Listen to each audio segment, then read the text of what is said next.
Therapists are fighting for psilocybin mushroom legalization in Canada. Here's a summary of the article. 3 years ago, psychotherapist and University of Victoria professor Bruce Tobin submitted multiple applications to Health Canada asking for permission to study how psilocybin could help treat terminally ill patients suffering from end-of-life distress. In a recent interview with CTV News, Tobin described this condition as a nasty combination of anxiety, depression, hopelessness, and demoralization that often accompanies the diagnosis of a terminal illness, such as cancer. My desire is to get the treatment to patients who are in need of it right now. In his applications to Health Canada, Tobin cited recent research from the U.S. showing that psilocybin can help terminally ill patients deal with end-of-life distress. Despite the promising conclusions of these initial studies, Health Canada has not responded to Tobin's applications to research psilocybin-assisted therapy.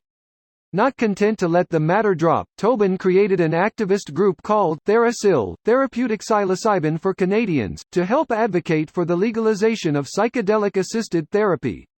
Although health officials have ignored Tobin's applications, the therapeutic psilocybin movement is still gaining ground in Canada.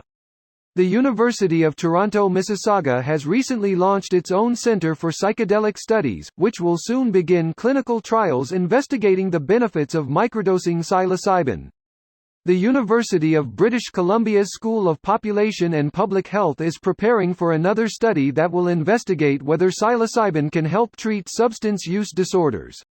This post received a score of 8,224, with an upvote ratio of 97%.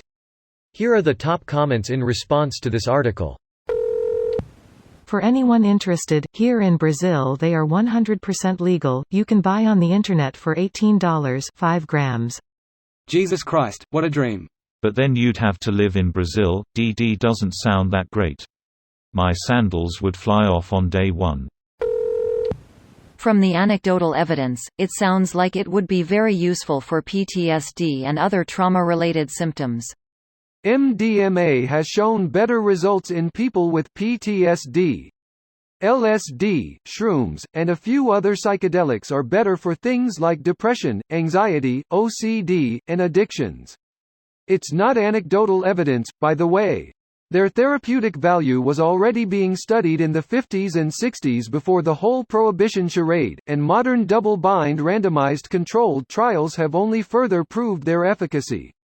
Is it so much to ask for an illness that can be treated with cocaine? Cocaine has been used as a topical numbing agent for nasal surgery.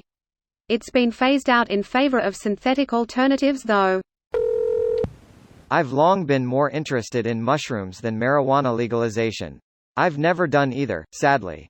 I believe in having tools in the toolbox and that every job needs a different tool, especially when the job involves working on humans.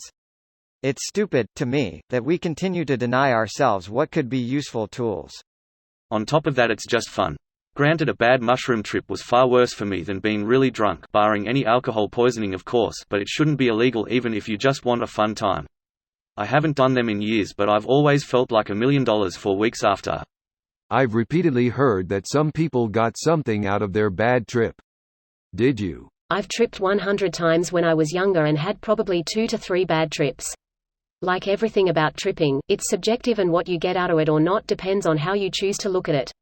For someone it might be enlightening about how they perceive themselves, neutral, or even with some lasting anxiety or neurosis for a while.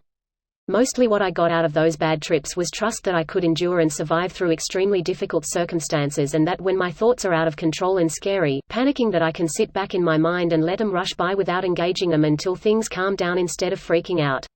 Dude, that's exactly how my last trip went.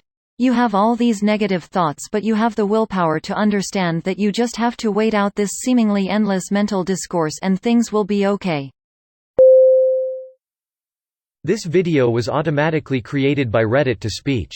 The article and comments in this video were selected from Reddit according to their upvotes, and any paraphrasing was performed by smmry.com, without any human intervention.